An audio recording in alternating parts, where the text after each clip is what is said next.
My name is Lily. I am 23 years old. I lived in a small apartment and I needed a good job. I was very happy when Bright Future Enterprises hired me as an assistant. It was my first real office job, and I was a little nervous. My boss was Mr. Alistair Blackwood. He was about 35 years old tall and always wore serious, dark suits. He did not smile much. His office was big and quiet. Everyone in the office seemed a little afraid of him. They said he was very smart and successful, but also very strict. He wanted perfect work from everyone. My job was to help Mr. Blackwood.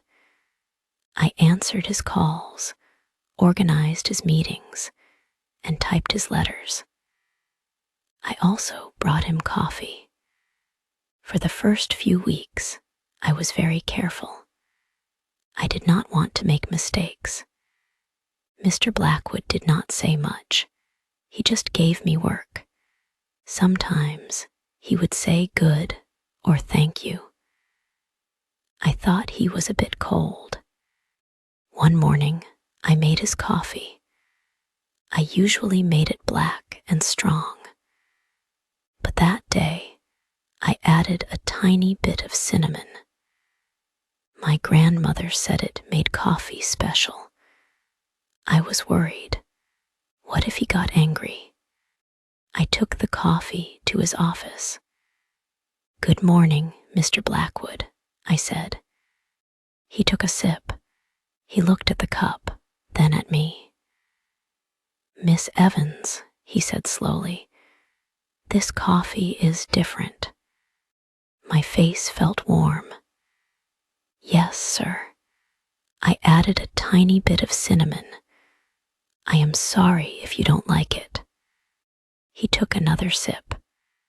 Then he almost smiled, just a small smile. "No, Miss Evans," he said. "It is good. Very good, thank you." I was so surprised. He almost smiled. And he liked the coffee. It was a small thing, but it made me happy. After that day, things changed a little. When I brought his coffee, always with cinnamon now, he would ask me small questions, like, "How was your weekend, Miss Evans?" He was still very professional, but he was talking to me more. One evening, I was working late. Everyone else had gone home. It was raining hard. Suddenly, the office lights went out. It was completely dark. I was scared. "Miss Evans, are you still here?" It was Mr. Blackwood's voice. "Yes, Mr. Blackwood." "The power went out," I called. He came out with his phone light. "Are you all right?" he asked. His voice sounded softer. "Yes, just surprised," I said. "We should go home," he said. The elevator was not working. We had to use the stairs. It was quiet as we walked down. In the lobby, he asked, "How are you getting home, Miss Evans?" "The rain is very heavy." "I usually take the bus," I said. "But the bus stop is a long walk." He was quiet. "I can drive you home," he said. I was very surprised. "Oh, no, sir. You don't have to." "It is no trouble, Miss Evans. I insist." So I agreed. His car was big and nice. It felt strange to be next to him, not in the office. He asked about my family.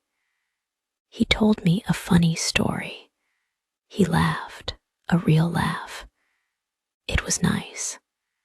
When he dropped me at my apartment, he said, "Thank you for working so late, Lily." He called me Lily. My heart did a little jump. "Call me Alistair," he said, with a real small smile. "Good night, Lily." "Good night, Alistair," I whispered. The next day at work, things felt different. He still called me Miss Evans in front of others. But sometimes, alone in his office, he called me Lily. He smiled more. He asked for my opinion on small things. Other people in the office noticed. They looked at me strangely and whispered. It made me uncomfortable. My feelings were also changing. Alistair, my strict boss, was also kind and thoughtful. When he smiled, he looked handsome. I started to like him a lot. One Friday, he called me into his office. "Lily," he said. His voice was serious, but his eyes were soft. "I would like to ask you something, not about work." My heart jumped. "Yes, Alistair." He looked a little nervous. "If you are not busy on Saturday, would you like to have dinner with me?" Dinner with my boss. It was exciting, but also scary. What would people say? But I looked at his hopeful face. "Yes, Alistair," I said, smiling. "I would like that very much." His smile was so warm.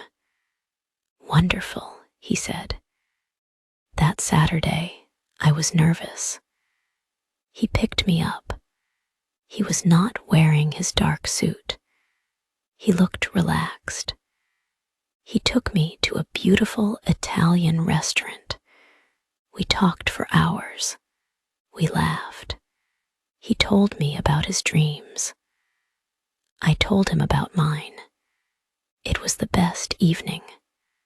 At my door, he took my hand. "Lily," he said, "I know this is unusual, me being your boss, but I have never met anyone like you. You are kind, smart, and you make me happy." My heart was melting. "Oh, Alistair," I whispered. He leaned closer and kissed me. It was a soft, perfect kiss. Our romance began. It was secret at first.